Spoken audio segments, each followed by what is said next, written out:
Well, it has been a while since we have had a chance to chat. And that's for a lot of good reasons. You'll notice the bug net on my head because I'm in Connecticut, New England, United States. And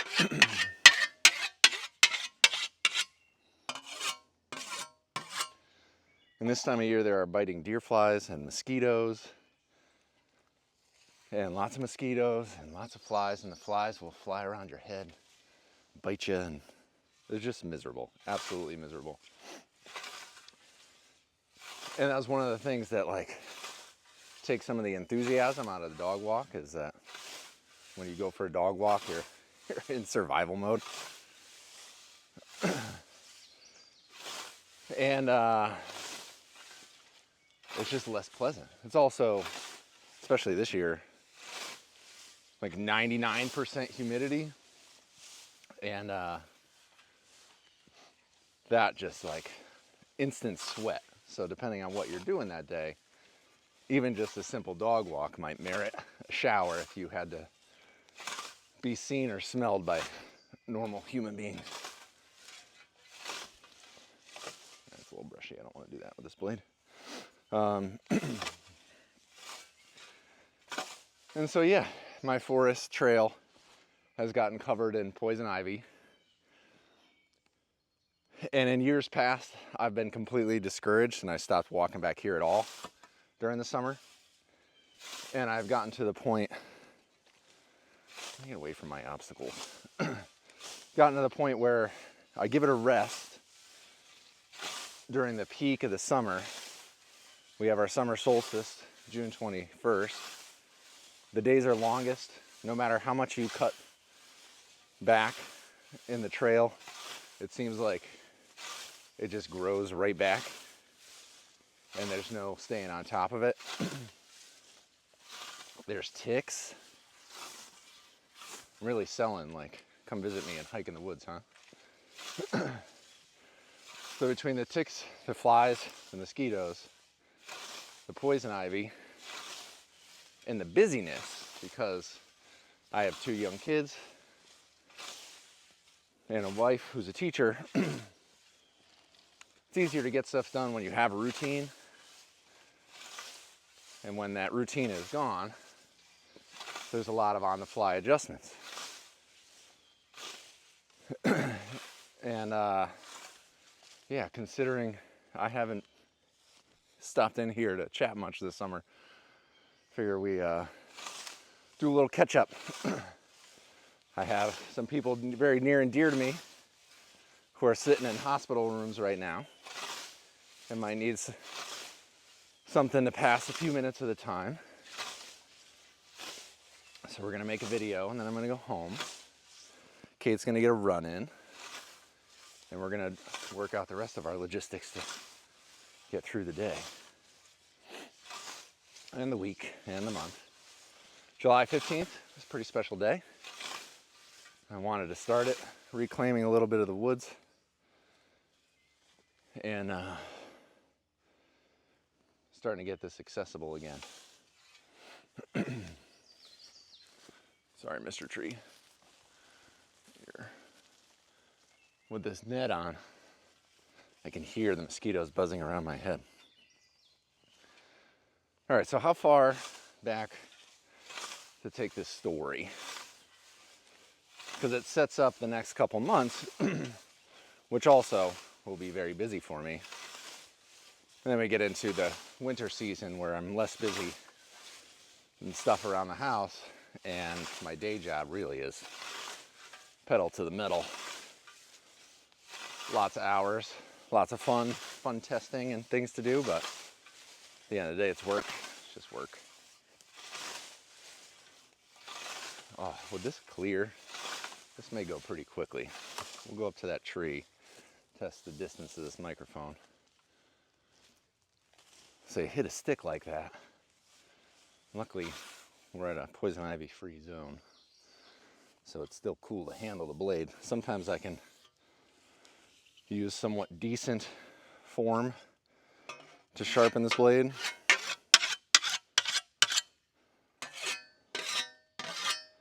And sometimes I cannot.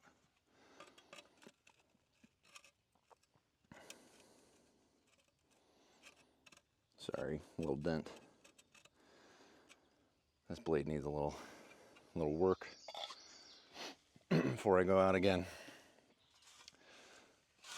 So, bringing it back 10 years, because I've been thinking in time scales lately, as I've been organizing my photo archive for a couple major projects and having a lot of fun with that. There's a lot of behind the scenes content movement going on where I've got this food cyclist channel, which I'm like a hop, skip, and a jump away from publishing the website so that I can share the photos in a blog format, just so I can stop texting individual photos to people, which takes up everybody's phone hard drives, and start just sharing a link, and that way I've got it all organized. You can go back in time, yada yada. And I'll also be able to embed the YouTube videos on that website so that I don't even have to share a YouTube link. Everything will just be back to what I did in the early 2000s, 20 years ago, and blog about my adventures.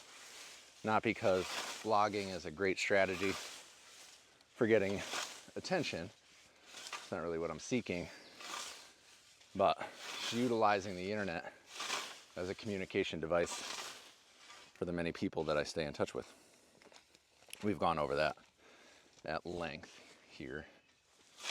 This is going quicker than I thought, and is so enjoyable. Burp. All right, so actually go back 12 years. 12 years seems appropriate today.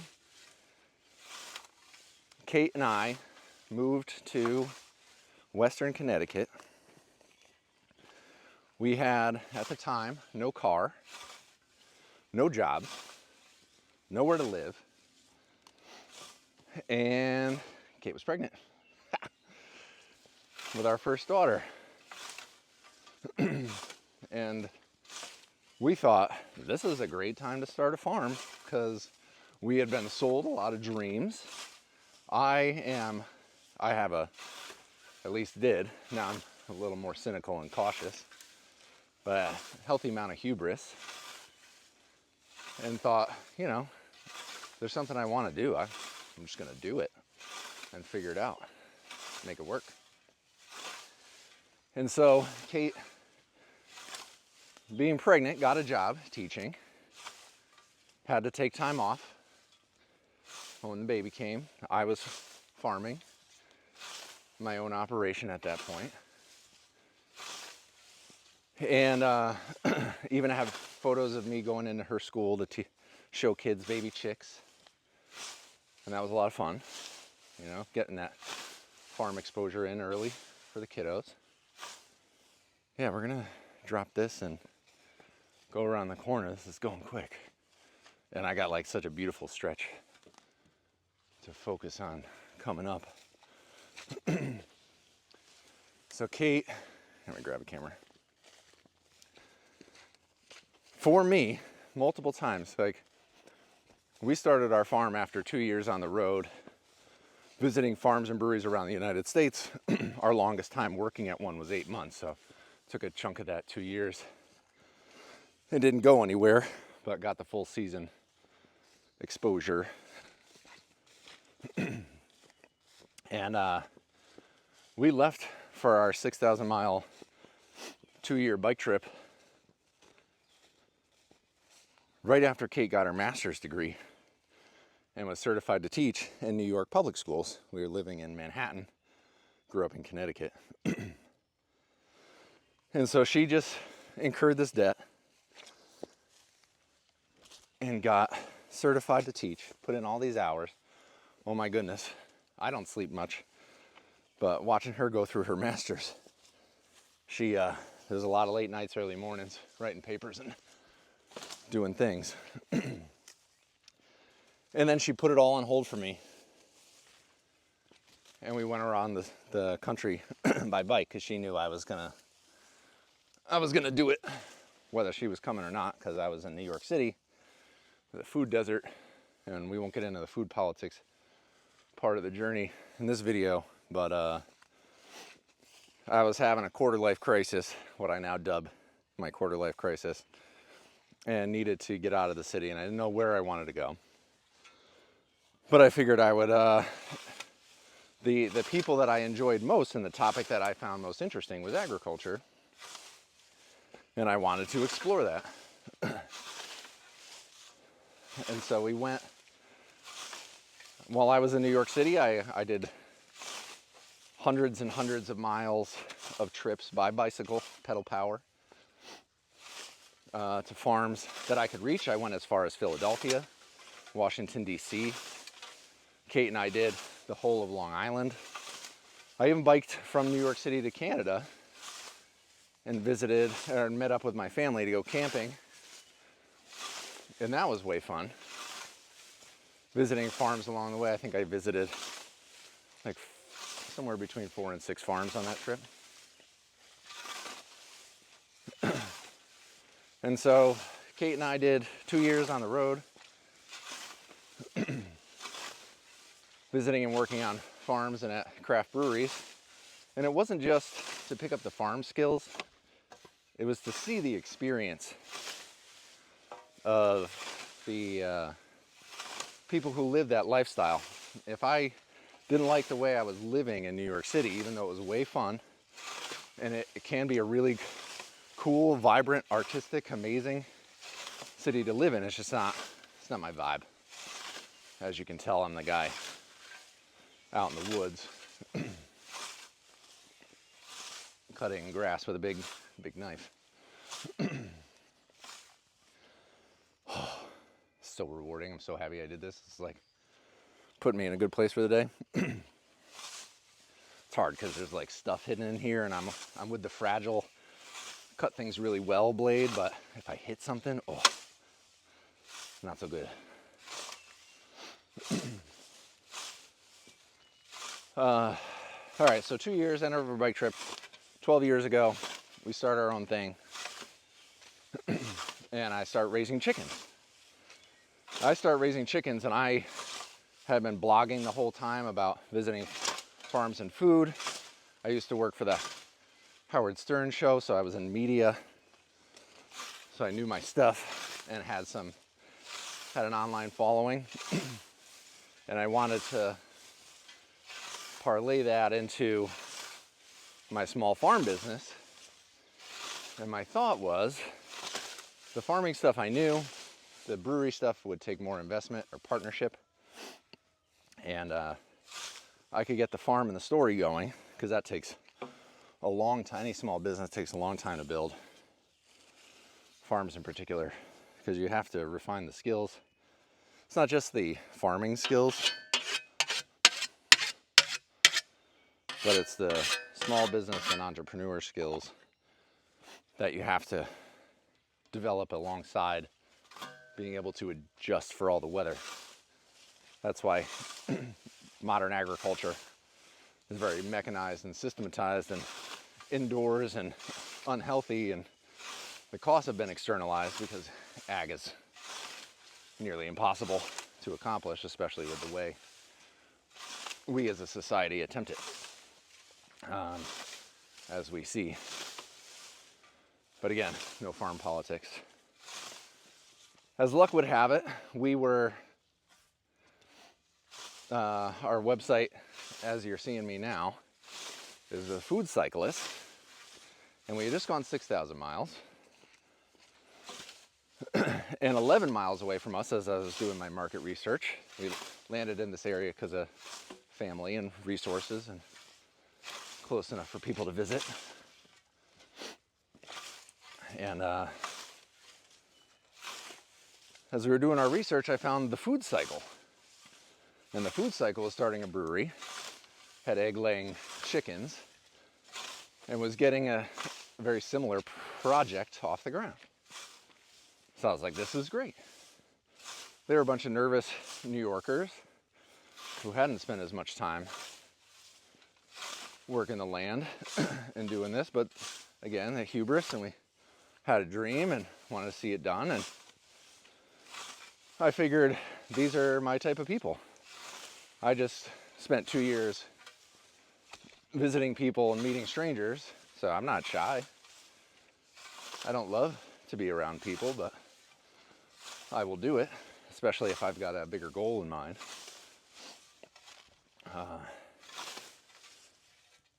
You know, when people drain your batteries. And that's okay, because life is better with people. You just have to set up your boundaries. Anyways, trying to like fit too many broad philosophical things into a simple weed whacking video. Let us move. And so I knock on the door, the 6-pack. They're like, "What are you doing? Are you stealing our business plan?" And I start chuckling because Kate and I, again, no car, new baby, new startup, no money. Just spent 2 years living on bicycles, intentionally homeless.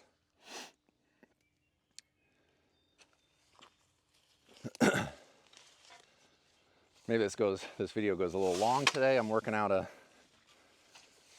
my storyline for a shorter video for Farm Marketing Solutions. So you guys are my test.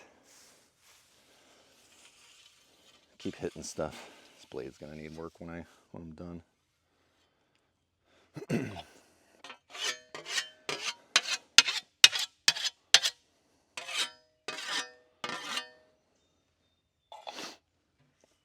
And now we'll jump ahead.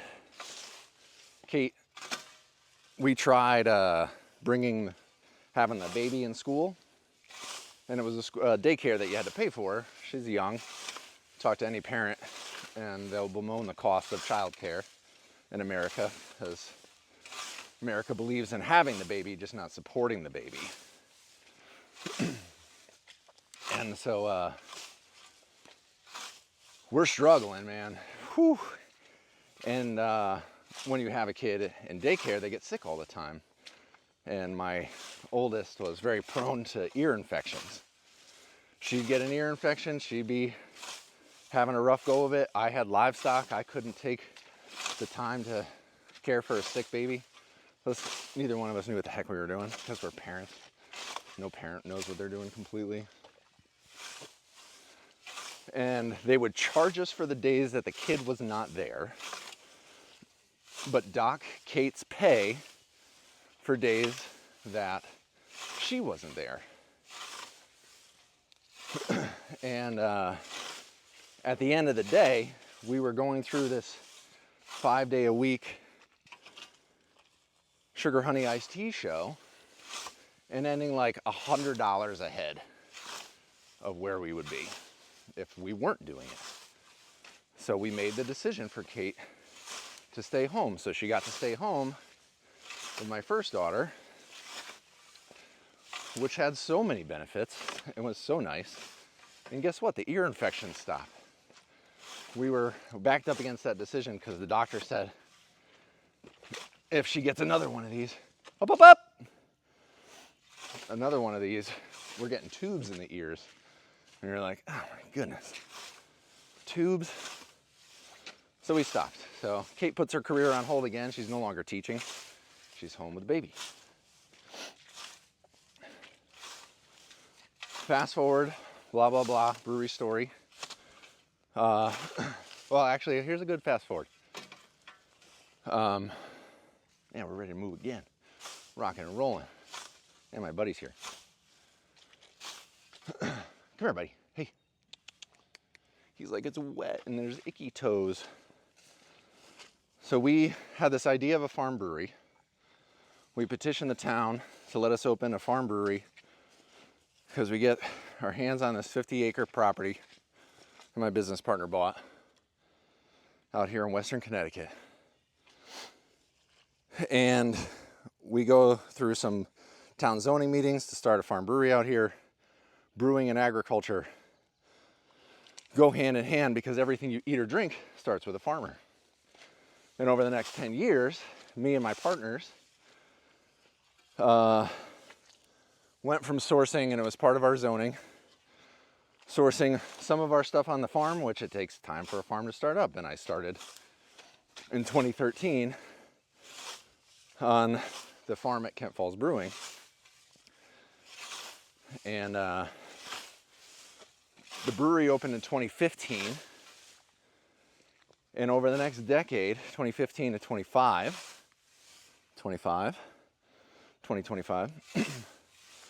we went from sourcing very little on our direct farm or from our neighbors to now we can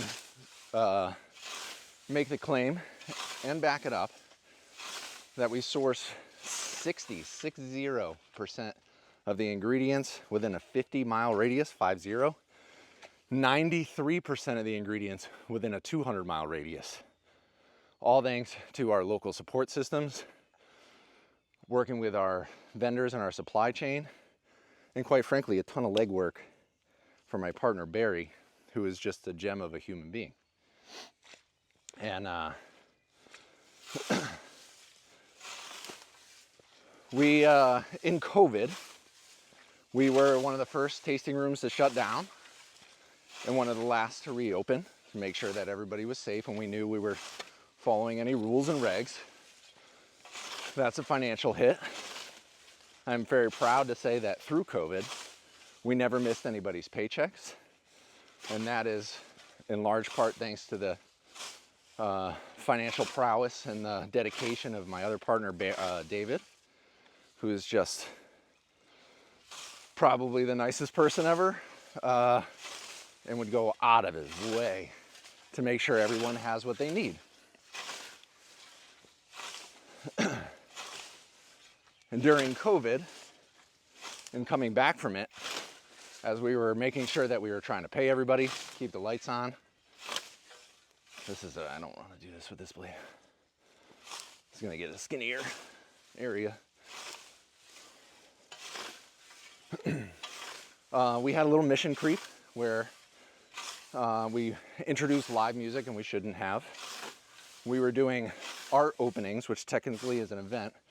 We featured local artists at the tasting room, and that put new art on the walls.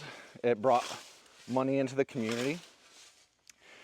And when COVID was happening, we networked with a bunch of local farms to source their goods and have a pickup point where people would travel for booze, especially in hard times. And you can just tell I'm losing the edge on this blade, so maybe we'll do this. We'll wrap this video up.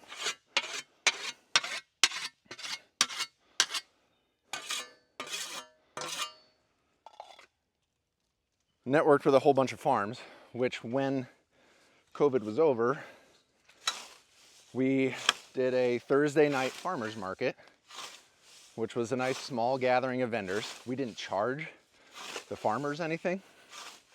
We didn't ask for a commission. Quite frankly, on a Thursday, it's slow. So we like the food traffic, and we developed this little local hub where our neighbors would come and join us, and you could get some of your shopping done on a Thursday night, have a beer, socialize like we had missed when everybody was locked in and nervous and figuring out what COVID was like. But we did not get that farmers market permitted. So we misstepped on the live music, we misstepped on events, we misstepped on farmers market.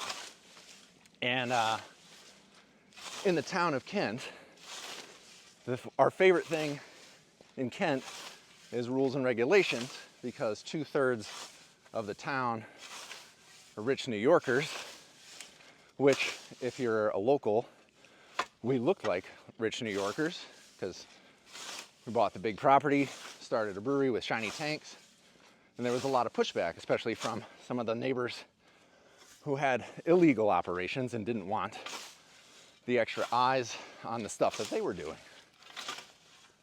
And there were all kinds of crazy stuff when we were going through the original permitting. Save the hollow, stop the plant. Neighbors illegally distributed flyers into people's mailboxes, making all kind of outrageous claims. All the water, extra water in the brewing process, as I stand in the swamp, would increase the mosquito population, increasing the danger to the children and elderly. So I don't know if you know, distributing flyers in people's mailboxes is a federal offense or a federal crime. And I just got so much mud in my boot. And all kind of outrageous claims. The truth doesn't matter to these people. But the truth won out. We got the regulation. We went through COVID. We had some mission creep. And the reason why I bring up regulations is there's a regulation in Kent against having food trucks at all in Kent. And so, foolishly, we asked permission, which we do, you know, because those neighbors, same neighbors have called every regulatory agency on us, and surprise, surprise, we always pass. There might be a tweak here or there of, yeah, this all works, you know, maybe change that a little bit, but we've never had a regulator shut us down or be upset with us. State police, health department, Department of Environmental Protection, DEEP, you name it, we've had them called. I've had police called for events. I've had police called for burnings where I got a permit. If you add up all the events over time, it is definitely harassment. And so we went and asked permission to have a food truck, which put our whole operation under the lens of the town. We were in violation because of the things that I mentioned. And there were public meetings because then we wanted to get our special permit adjusted to make it legal for us to operate a small business in our rural area because we had a farm or brewery. And you can't have those things. Well, you can have a brewery in town, but paying for two properties and one of them being a farm and ag based, again, nearly impossible. How do I want to do this? Skinny. I'll concentrate on that side. Quick there, heavy there, and then we're done.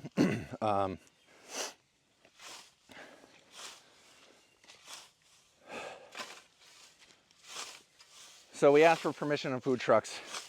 That whole thing puts our business under a microscope. And long story short, the town dialed us back. The neighbors lied about us in town zoning. We were burdened with having to prove our claims. No one else was, and I can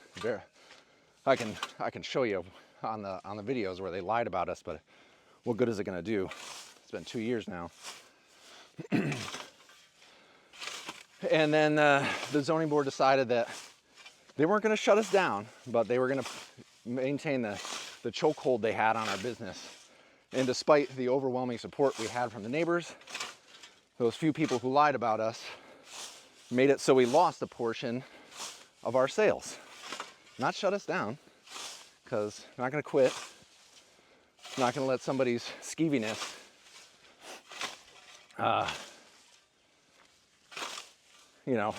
rain on the whole parade. But our business is split between distribution and wholesale, driving things off farm and delivering them around Connecticut to hundreds of accounts that we developed over the years, and then having on-site retail. And part of the farm balance of the on-site retail, or having on-site retail, is that the farm was a draw. People could come see what I was doing and growing.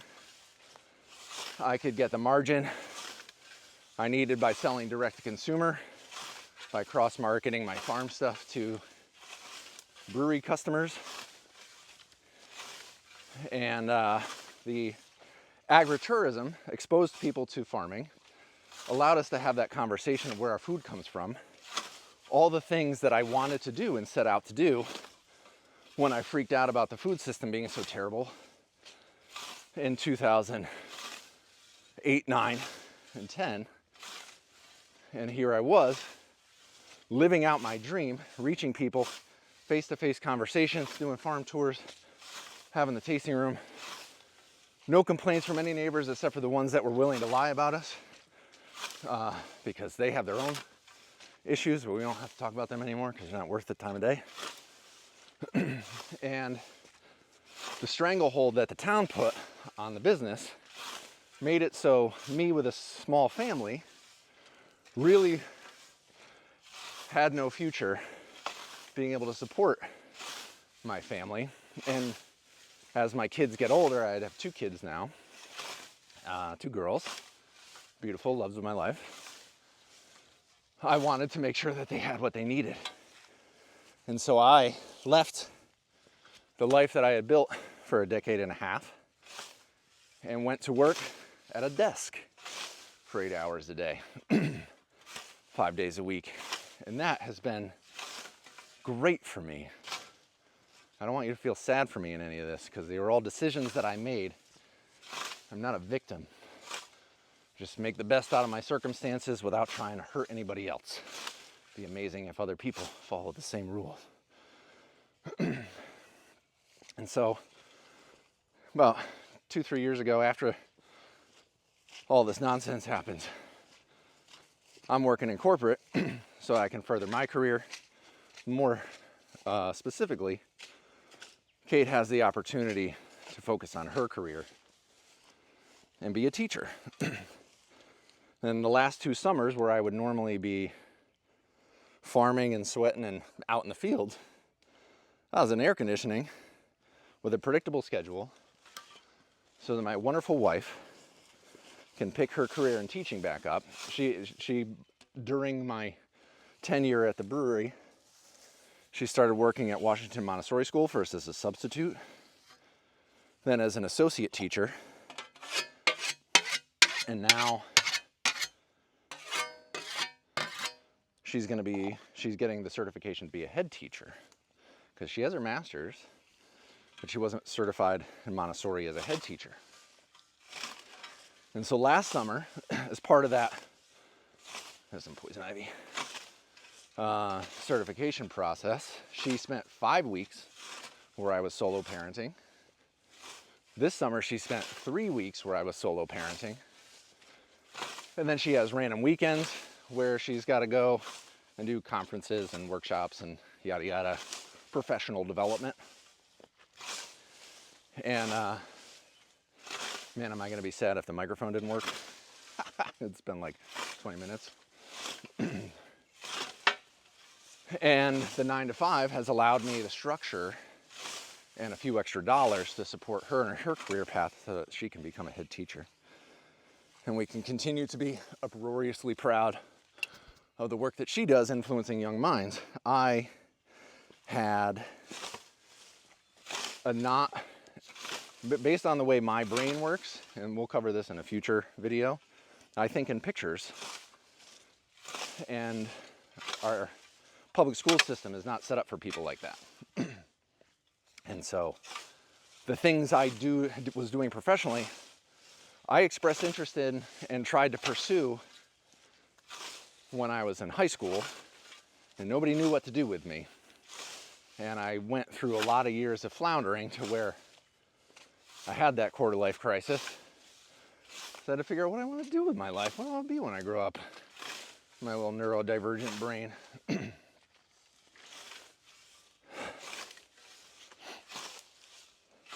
And so I don't love public schools for every kid. I also don't have the bandwidth or the talent to homeschool, and that's not something Kate is interested in.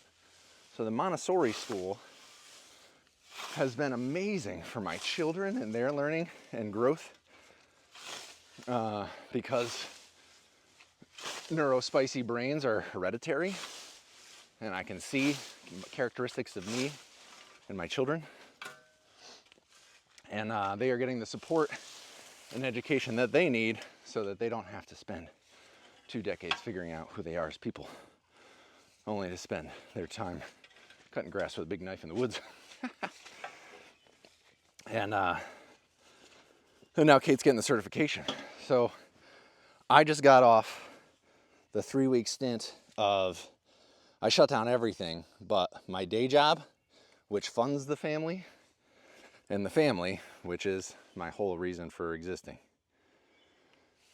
because I love them dearly. And I couldn't focus on farm marketing solutions, couldn't focus on food cyclists. Even my simple walks, the combination of needing to be around for the kids when Kate is away,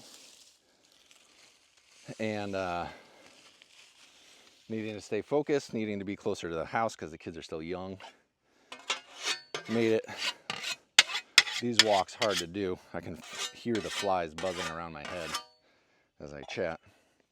And blah, blah, blah. I couldn't make videos. So now I'm back making videos. Kate is home. Woohoo! And as a teacher, which I might aspire to being like a high school teacher when I grow up for career number like 4. But that's definitely not in the next 10 years. You get the kids into college first, or if college is even an option or a desired path. And I've got my time back.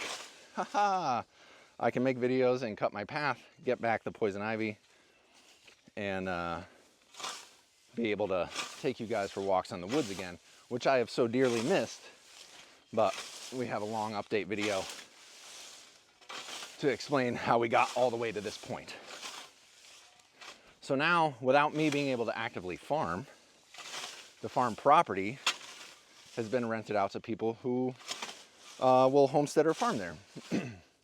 And so I don't have access to the land that I farmed and developed for 10 years. And so I'm starting over. My freezer is getting pretty empty, and Farm Marketing Solutions as a business, if you don't keep feeding it new content and keep working on it, decays as the internet evolves. So starting now, I'm starting over. On August 18th, I'm set to have 60 broiler chickens hatch. I have 1/2 of one chicken tractor built. I'm gonna build 2. I'm gonna brood on pasture outside, which is why my birds are coming in August. We'll process on farm. It's just for me and my dear friend Tall.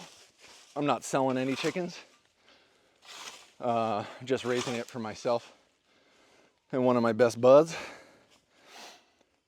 who's been with me. Oh man, Tall was the first person to ever help me process chickens when I was doing it by myself and just struggling. And Tall shows up. Amazing. More videos on Tall in the future. Man, I'm just cruising today. It's like addictive. What time is it? And I can go a little further. Come on. And yeah, starting over. 60 birds coming, building 2 chicken tractors. And in building chicken tractors, I published my first of 3 books officially in 2012. No, officially in 2013. Republished in 15 or 16 with version 2.0. And so I'm taking a look at that. I've developed my skills as a writer, and just my style is a little different now. So I want to go through and what did 10 years ago John say. I know the advice is good because it's just plans on how to build stuff.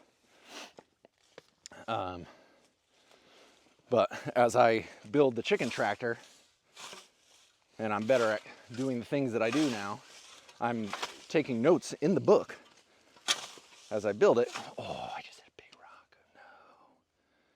I need poison ivy free.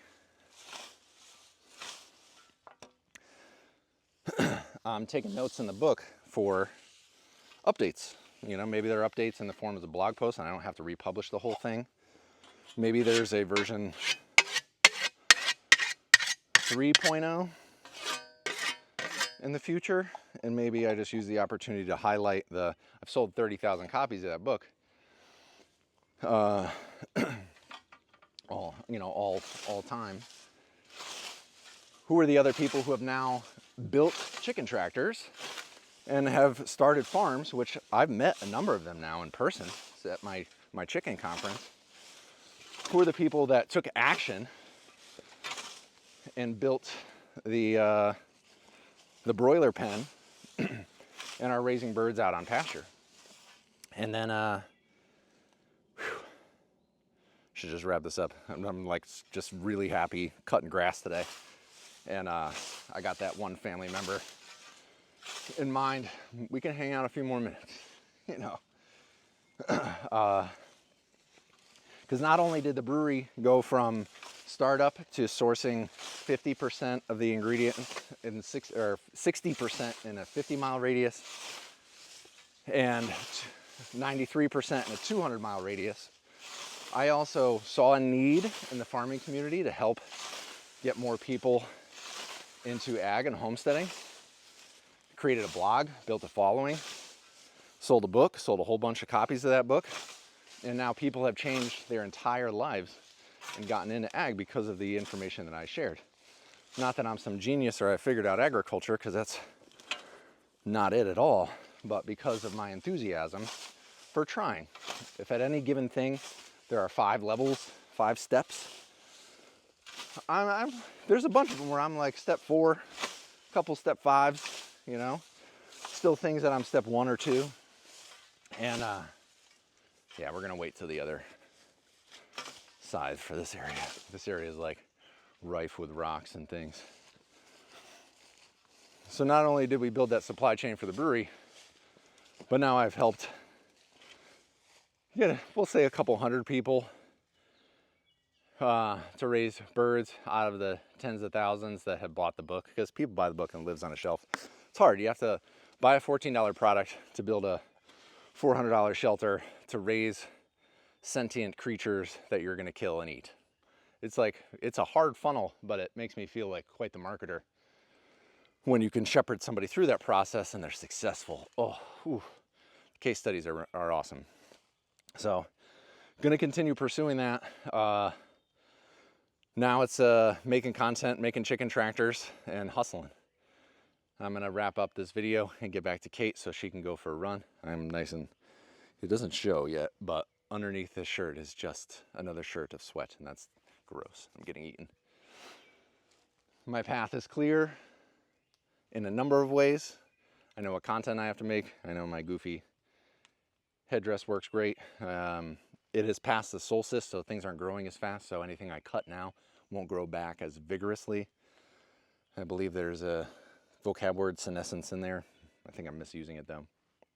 And yeah, pretty fun. I hope you have an awesome day. I hope this was entertaining and used up some of the time that you're sitting there today. And talk to you guys soon. Never good at endings. Never liked it. I'm not supposed to do endings. Oh, 42 minutes.